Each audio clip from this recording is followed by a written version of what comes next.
On a Tuesday morning in March of 2019, a wall of brown air 60 feet high rolled across Finney County, Kansas, and took the topsoil with it. Not some of it, most of it. Farmers who had worked the same ground for 30 years stood at their windows and watched the work of decades lift off the surface in sheets, curl into the sky, and disappear east toward Missouri. The wheat stubble that was supposed to hold the soil in place had been grazed too short the fall before. The fields that had been tilled in November to get a head start on spring were bare and loose and ready to go. And go they did. The county extension office would later estimate that some fields lost 4 to 6 inches of topsoil in a single afternoon. 4 to 6 inches. In some places, that is the entire productive layer. In some places, that is the difference between a farm and a dust bowl. Let me tell you about what was not moving that afternoon, because that is where this story begins. On a 340-acre farm 6 miles northwest of Garden City, along a section line road that most people in the county couldn't name without a map, a stand of Osage orange trees ran in a double row for nearly a quarter-mile along the western edge of the property. They were old trees, gnarled and low-branching with bark, like braided rope and wood so dense it will turn a chainsaw blade if you hit it wrong. The hedge apples lay rotting in the grass beneath them, bright green and useless to everything, except the deer that occasionally wandered in, from the creek bottom to mouth at them out of curiosity. They were not productive. By any modern agricultural calculus, they were a waste of ground. But on that Tuesday, in March, while 60 feet of brown air moved across Finney County and stripped the topsoil from field after field, the ground on the east side of those Osage orange rows did not move. The soil stayed. And the woman who had replanted those trees 8 years earlier, when everyone in the county told her she was throwing away money and ground and good sense, stood at the window of the farmhouse her grandfather had built and watched the storm pass and felt something that was not quite satisfaction and not quite grief. Her name was Linnea Dykstra. She was 31 years old. And this is her story. Let me tell you about Finney County, Kansas, because you need to understand the place before you can understand the woman. Finney County sits in the southwestern corner of the state, in the section of the Great Plains that the geographers call semi-arid and the farmers call hard. The average annual rainfall is 16 inches, and the wind blows from the southwest for most of the year with a persistence that feels less like weather and more like character. The county grows wheat. It has grown wheat for as long as anyone living can remember, and before that it grew more wheat, and before that it grew buffalo grass and bluestem that the sodbusters broke with steel plows in the 1,880 seconds and never put back. The county's identity is wheat. Its economy is wheat. Its social calendar is organized around planting and harvest. When you drive the section line roads in early June and the fields are green and heavy and the heads are just beginning to turn gold, you understand why people here cannot imagine growing anything else. It is one of the most beautiful sights in American agriculture. It is also, and this is the part that takes longer to understand, one of the most fragile. Let me tell you about the Dykstra family, because Linnea did not arrive at her position by accident, and the ground she farmed had a history that mattered to what she chose to do with it. Her great-grandfather, Pieter Dykstra, had homesteaded the original 160 acres in 1903, a Dutch immigrant who had come through Chicago and kept going west until the land was cheap enough that a man with almost nothing could afford something. He planted wheat, because that was what you planted. He also planted Osage orange hedgerows along the western and northern edges of his property. Because every farmer who had survived more than 1 decade on the southern plains in the early 20th century, the hedgerows were not his idea. They were common practice. They were the accumulated wisdom of people who had already lost ground once and did not intend to lose it again. Peter's son, Willem, expanded the farm to 280 acres during the 1,940 seconds and maintained the hedgerows without much thought about them. The way a man maintains a fence post or a roof. Willem's son, Jarrett, Linnea's grandfather, was a different kind of man. Jarrett came of age in the 1,960 seconds and 1,970 seconds, when agricultural science was in full flower, and the extension agents were coming around with new ideas about efficiency, and the USDA was funding programs that paid farmers to consolidate their fields and remove obstructions to modern equipment. The Osage orange rows were obstructions. They broke up the field geometry. They made it harder to run a long pass with a wide planter or a combine. They shaded the ground on their eastern side and competed with the wheat for moisture. Jarrett pulled them out in 1971 with a dozer and a root rake, and a sense that he was bringing the farm into the modern era. He added 20 acres to production. The farm came to Linnea's father, Hendrik, in 1998, when Jarrett died of a stroke at 72. Hendrik was a methodical man, a good farmer in the way that the term is usually meant. Consistent, careful, attentive to his equipment, respectful of his neighbors, and entirely without curiosity about whether the way things were done was the best way they could be done. He grew winter wheat on 340 acres. He tilled in the fall. He planted in October. He harvested in June. He did what the county did, and the county did what it had always done. And nobody asked whether the thing that had always been done was still the right thing to do, because the wheat came up and the checks came in, and the land was still there in the spring, which is the basic definition of success in farming, and not a small thing. Linnea grew up helping her father work those fields. She drove a tractor at 12. She could read a yield map by 15. She went to Kansas State University in 2006 to study agronomy, which her father supported in the way that Midwestern fathers of that generation supported their daughters' educations, with genuine pride. It did not.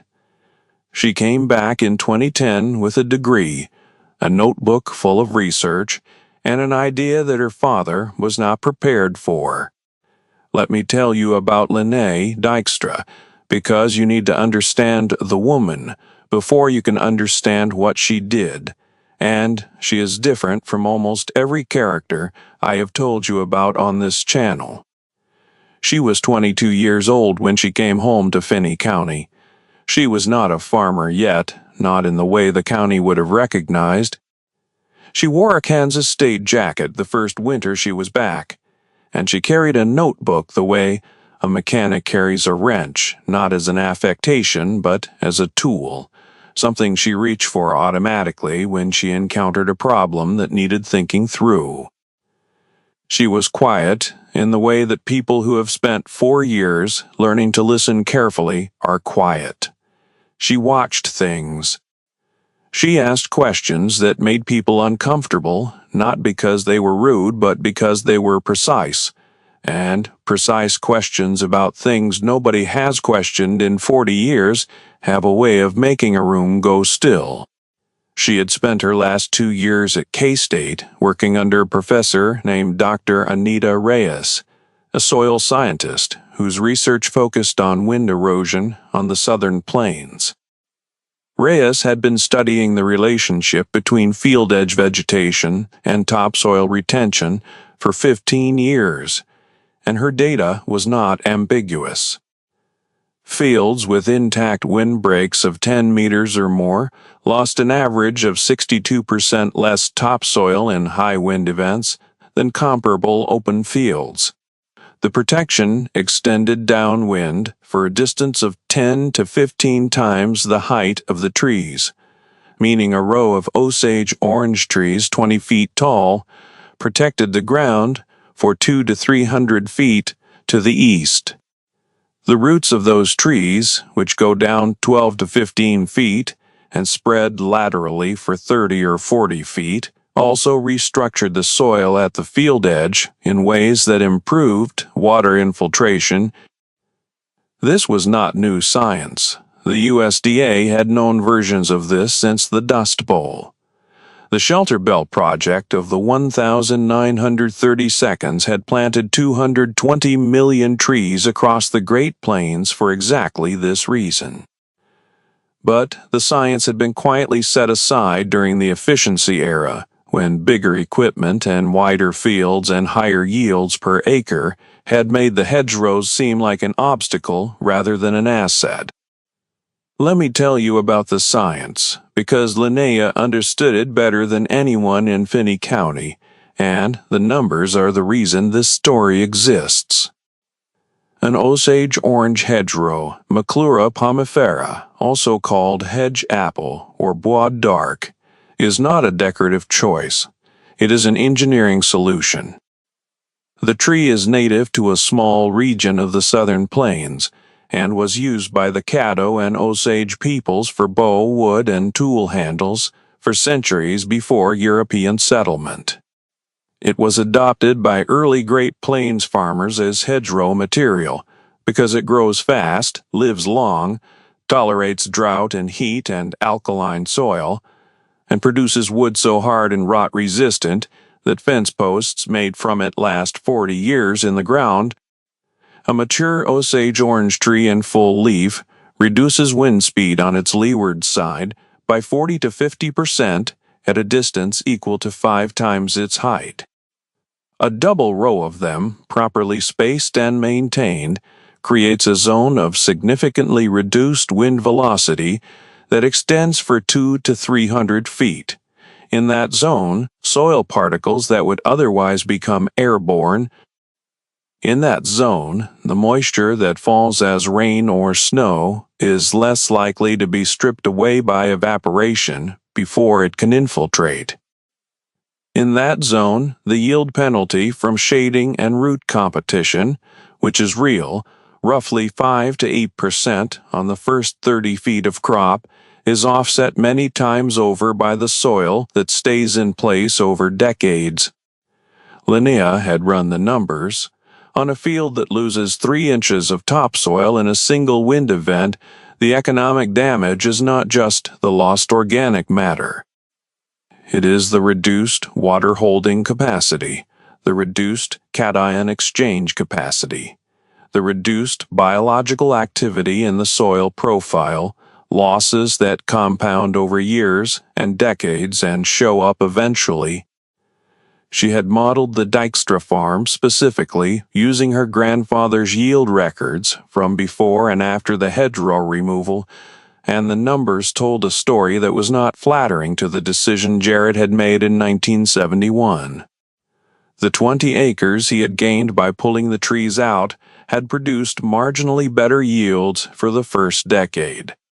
After that, the yields on the western edge of the field, the ground most exposed to the prevailing southwest wind, had begun to drift downward.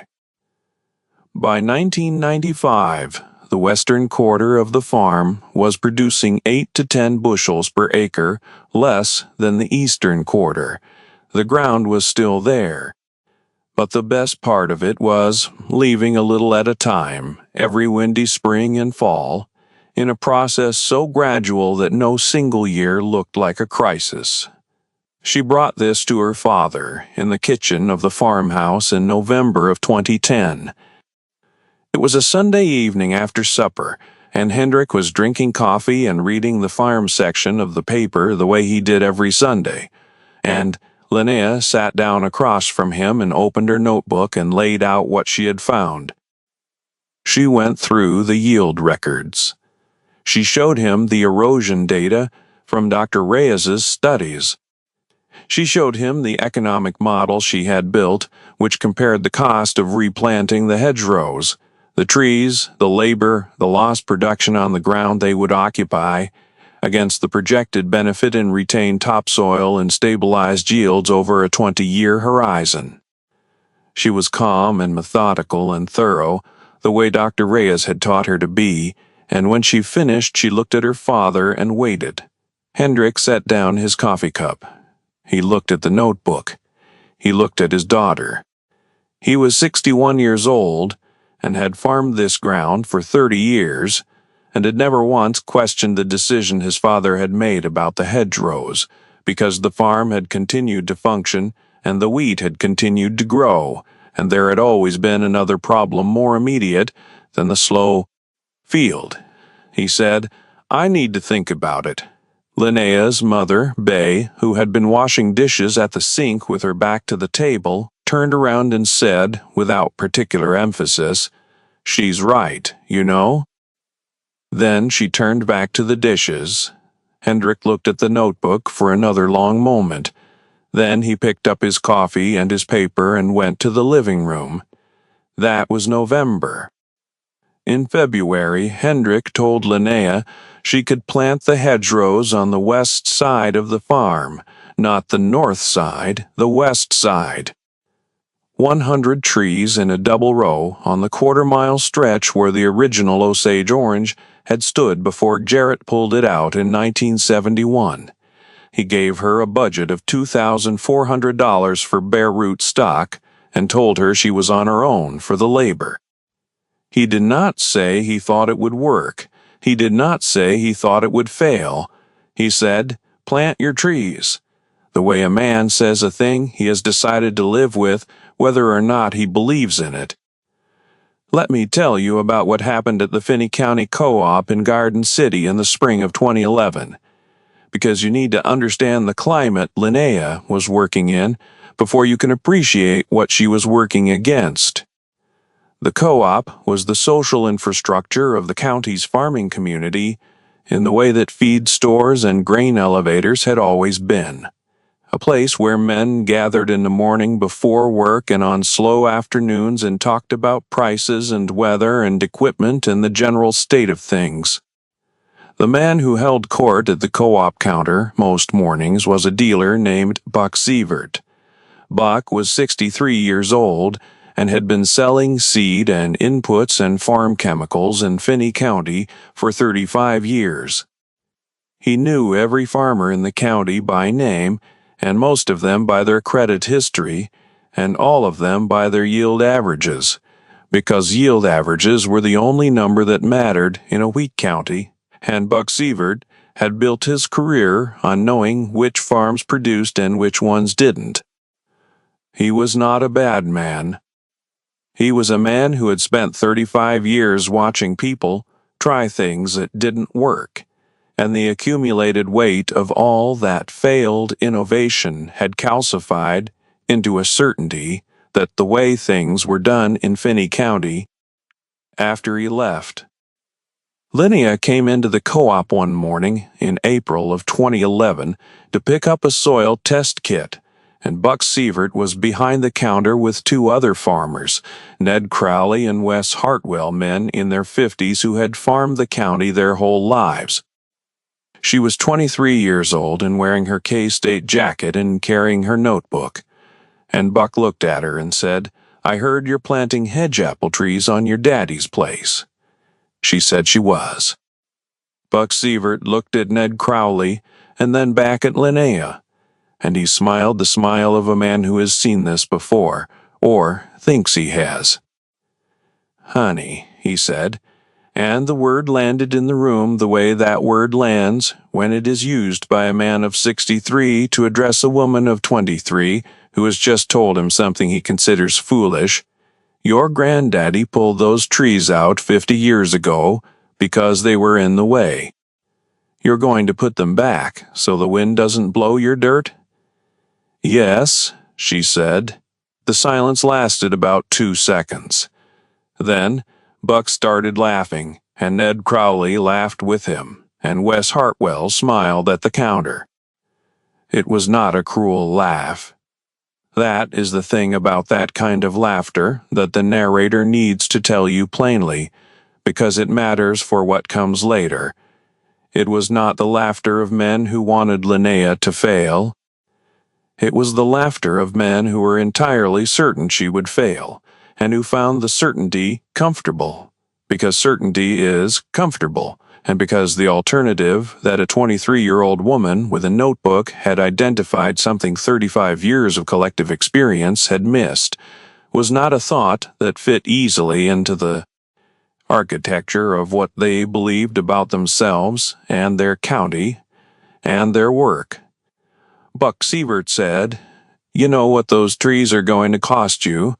You're going to lose ground to the roots. And you're going to spend 20 years waiting for trees that won't be big enough to do anything for another decade. Your daddy's wheat is going to be gone before those trees are tall enough to matter." She opened her notebook to a page she had already marked and set it on the counter so he could see the numbers. She said, "The root competition penalty on the first 30 feet is about 6%. On a quarter-mile row, that's roughly 4 acres of reduced yield. At current prices, that's about $800 a year in lost revenue. The topsoil retention benefit on the 200 feet downwind of a mature double row, modeled over 20 years at current erosion rates for this county, is worth somewhere between $40,000.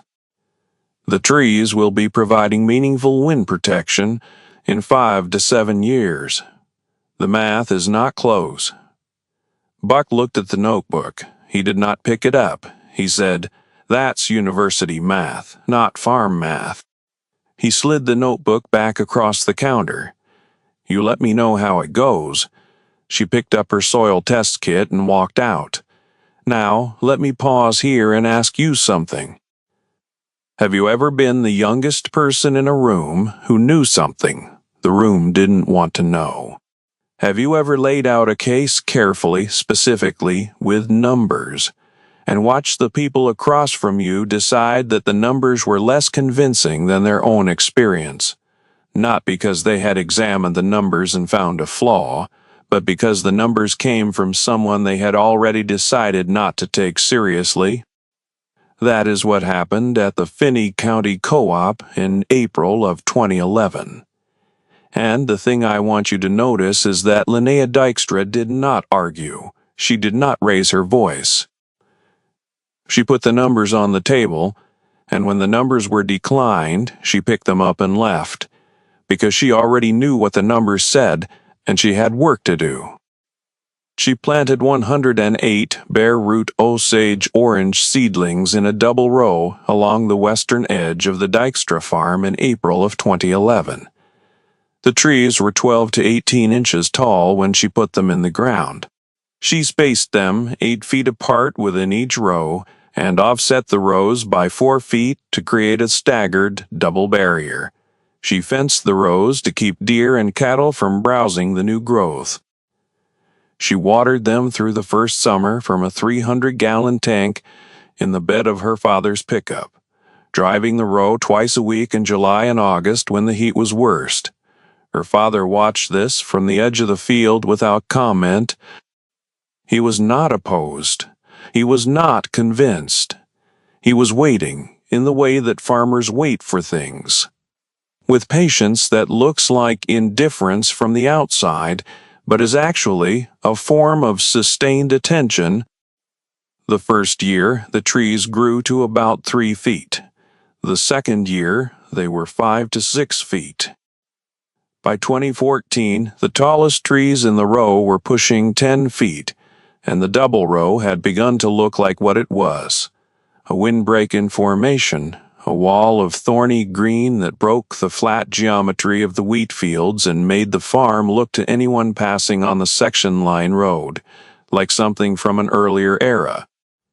Ned Crowley drove past the farm twice that summer, slowly in a way that suggested he was looking at the trees and not at anything else. He did not stop. Let me tell you about the first number that mattered, because it came in the fall of 2014, and it was not dramatic, and it was not celebrated, and it was the kind of vindication that only people who understand yield maps can read. Linnea had been running split-field yield data since 2011, comparing the western quarter of the farm, the ground most exposed to wind, against the eastern quarter, the ground most protected. In 2011, the yield gap between west and east was 9 bushels per acre, a gap that had been present in her grandfather's records and had been growing slowly for decades. In 2014, the trees were 4 years old and 10 feet tall and already reducing the wind velocity on the ground, downwind of them, enough to slow the erosion that had been quietly stealing the productivity of that western ground. 2 bushels per acre doesn't sound like much. On 80 acres, at $5.5 a bushel, it is $880.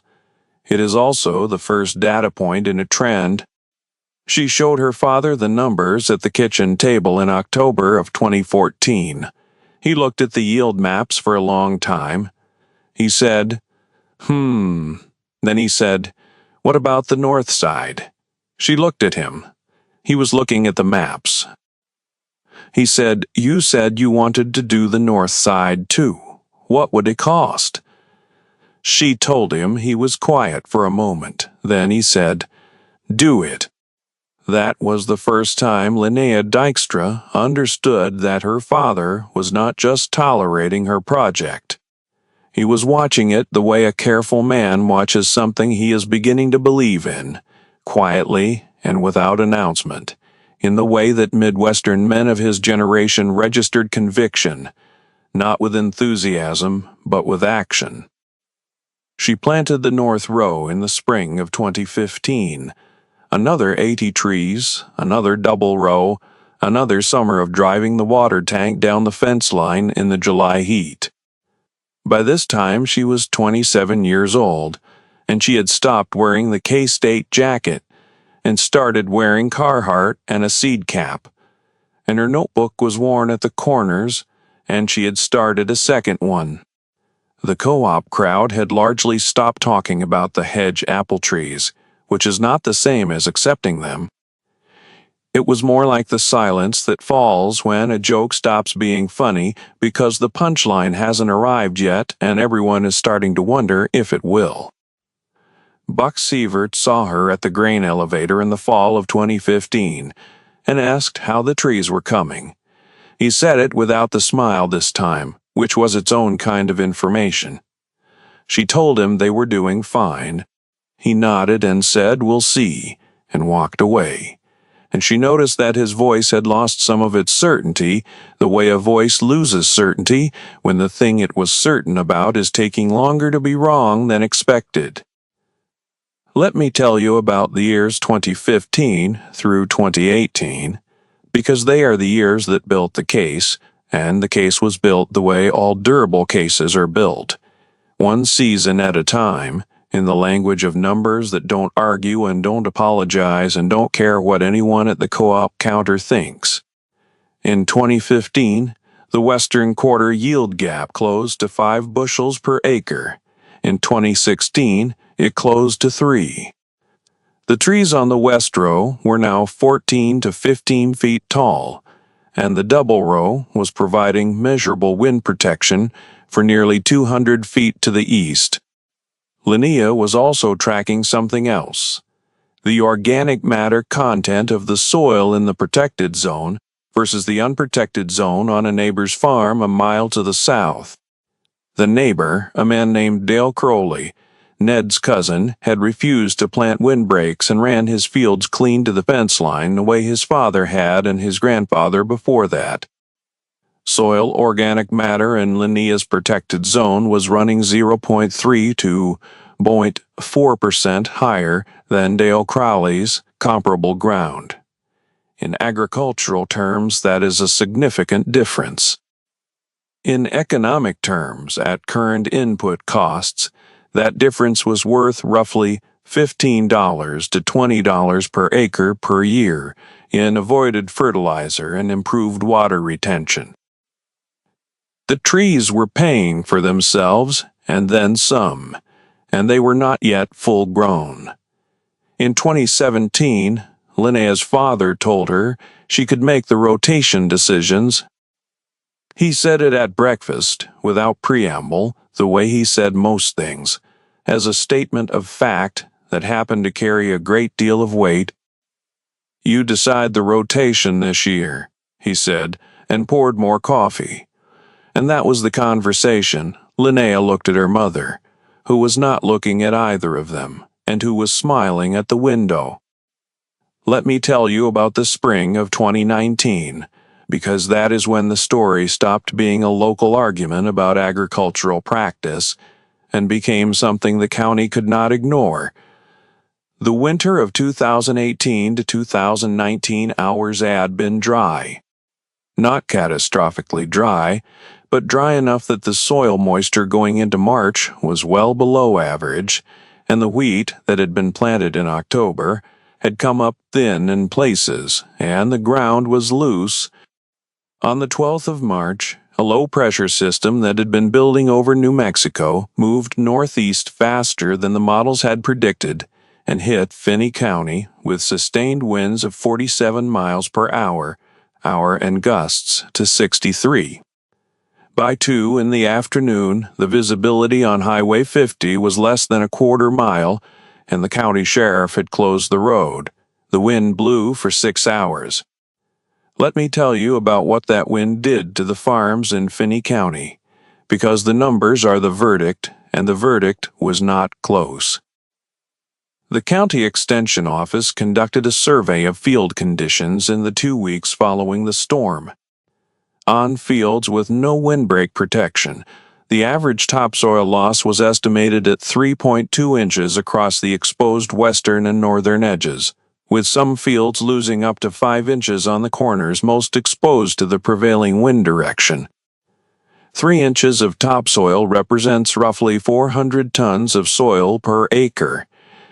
At a soil formation rate of approximately 1 inch per 500 years, the county lost, in a single afternoon, something that will not be replaced in any human lifetime.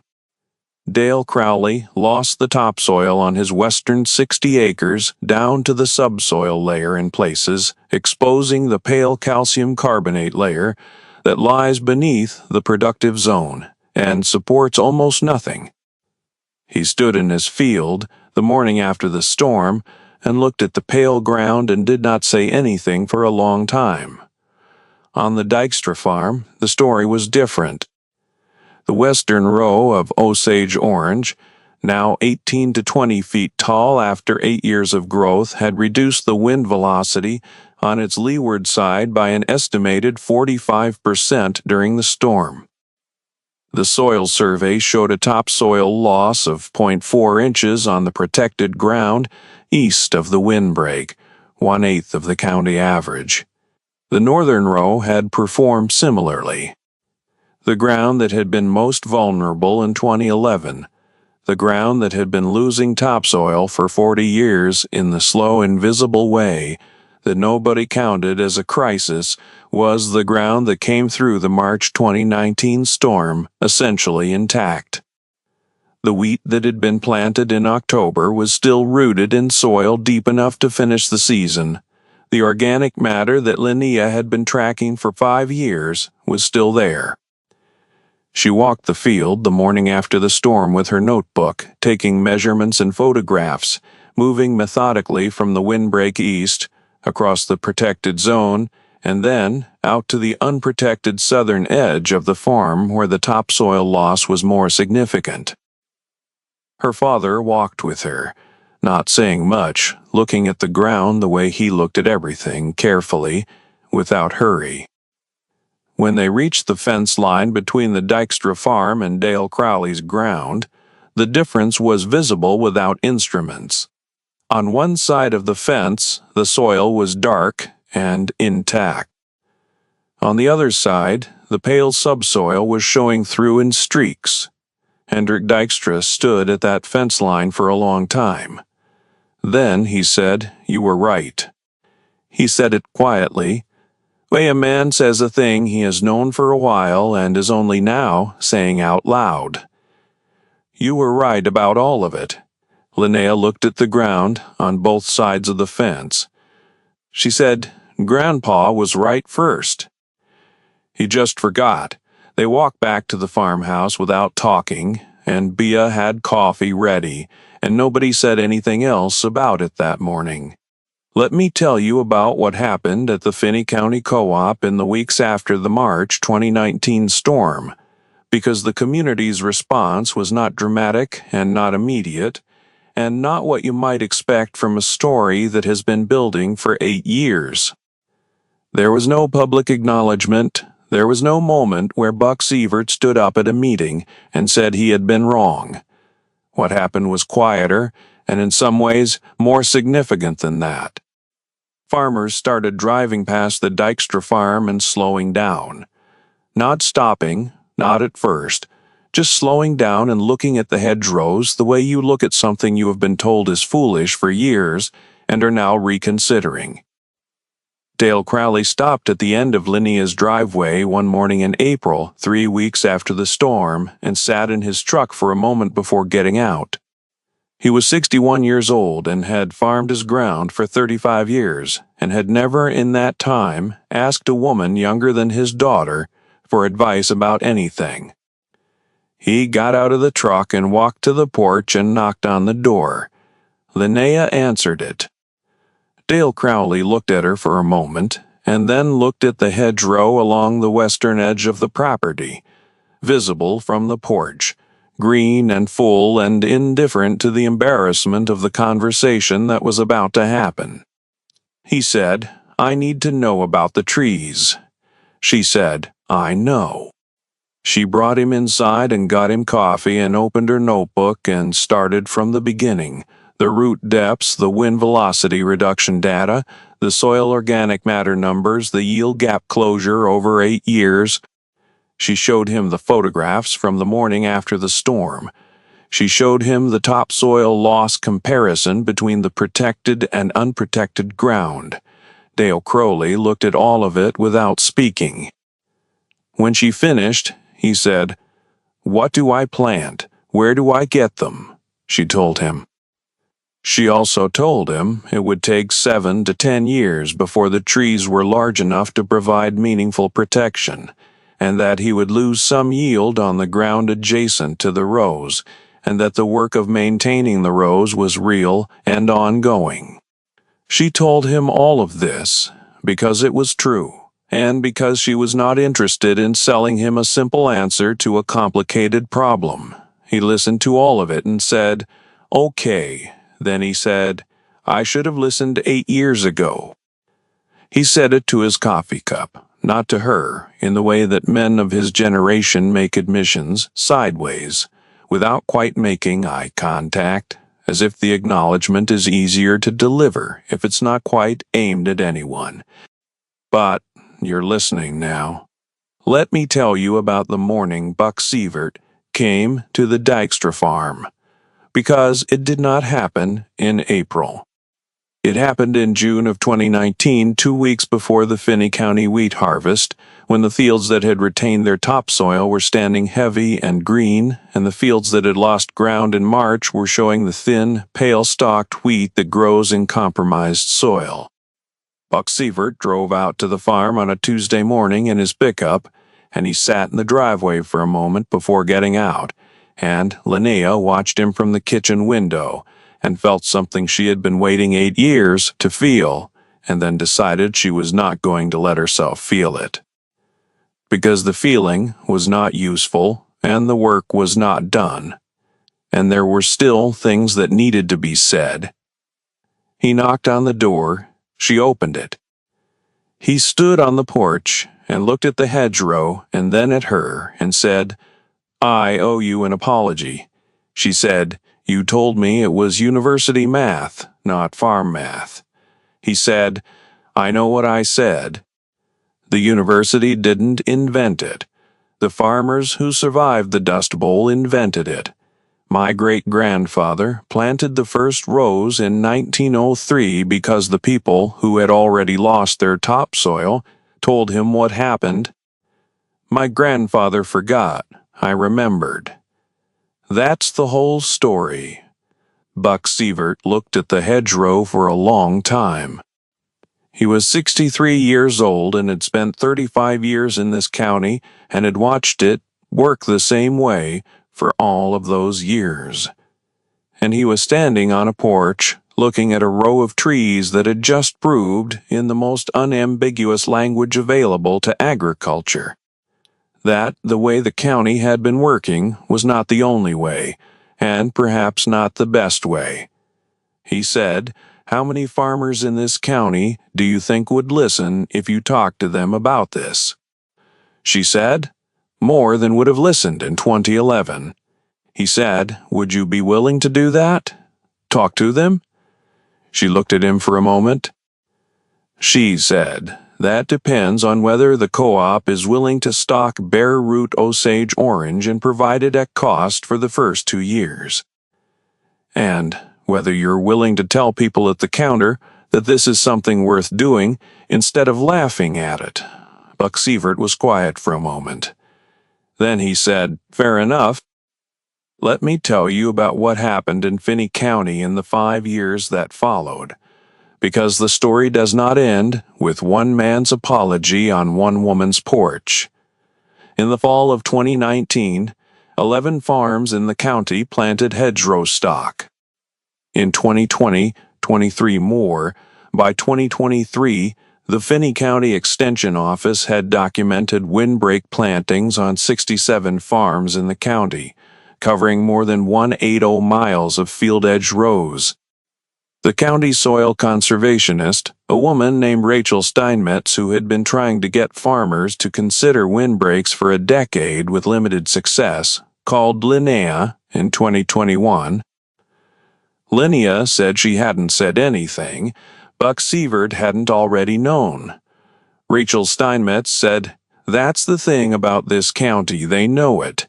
They just need someone to remind them." In 2022, Linnea was invited to present at the Kansas No-Till Alliance annual conference in Salina. He stood at a podium in a conference room with 400 farmers in the audience and showed them the yield maps from the Dykstra farm, 2011 through 2021, the slow closure of the yield gap, the topsoil retention data, the economic model comparing the cost of windbreak establishment against the projected value of retained soil over a 20-year horizon. She showed them the photographs from the morning after the storm, the dark soil on one side of the fence, the pale subsoil on the other. She showed them the numbers from the 67 farms in Finney County that had planted hedgerows in the 4 years since the storm. She said, "The lesson is not that Osage orange trees are magic. The lesson is that any farm that grows only one thing and protects only one thing and plans for only one kind of year is a farm that needs only one bad afternoon to lose what took a century to build." Then someone in the back started clapping and the rest followed, and Linnea stood at the podium and looked at 400 farmers and felt the thing she had not let herself feel on the porch with Buck Sievert. Something that had the weight of 8 years behind it, and the weight of her great-grandfather's original planting behind that. Her father was in the audience.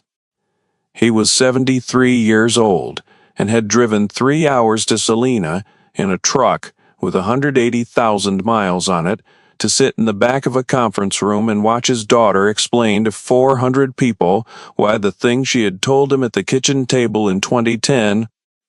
When she finished, and the applause settled, and people began to move toward the exits, he stayed in his seat. She found him there when the room had mostly cleared. He was looking at the photograph still on the projection screen, the dark soil and the pale soil, the fence line between them. He stood up when she reached him, and he put his hand on her shoulder, and he said, "Your great-grandfather would have understood every word of that. He didn't say anything else. He didn't need to." Let me tell you one last thing, because the story has a final chapter, and it belongs to the next generation. In the spring of 2024, Linnea's daughter, a 7-year-old named Petra, came home from school with a drawing she had made of the farm. She'd drawn the farmhouse, and the barn, and the wheat fields, and along the western edge, a careful row of green trees. She had labeled the trees in the large, deliberate handwriting of a child who has recently learned to write hedge apples. She had labeled the ground behind them stays. She gave the drawing to her mother without explanation, the way children give things they consider self-evident. Linnea put it on the refrigerator. That same spring, Petra asked her mother why the trees had thorns. Linnea told her it was because the trees had been protecting themselves for a very long time before anyone thought to plant them in a row, and the thorns were how they did it. Petra thought about this for a moment, and then said, Linnea looked at her daughter for a moment, and then said, "Yes, exactly like us. The Osage orange rows on the Dykstra farm are now 13 years old on the west side. The tallest trees are pushing 25 feet. The experts who drove past in 2011 and 2012 and 2013 and told anyone who would listen that the trees were a waste of ground have stopped saying that. The ground they were supposedly wasting is the most productive ground on the western edge of Finney County, with topsoil intact and organic matter climbing, and yields that have been closing the gap with the eastern fields for a decade. The notebook Linnea carried in from Kansas State in 2010 is full. She is on her fourth one now. Peter Dykstra planted the first rows in 1903 because the people who had lost their ground told him what happened when you didn't. Jared Dykstra pulled them out in 1971 because the modern era told him they were in the way. Linnea Dykstra planted them back in 2011 because the numbers told her what her great-grandfather had already known. The topsoil moved, the hedgerows held, and the ground on the east side of those Osage orange rows is still there, dark and deep and intact, waiting for the wheat that Petra Dykstra will plant in it someday, in a county that is slowly, farm by farm, remembering what it forgot.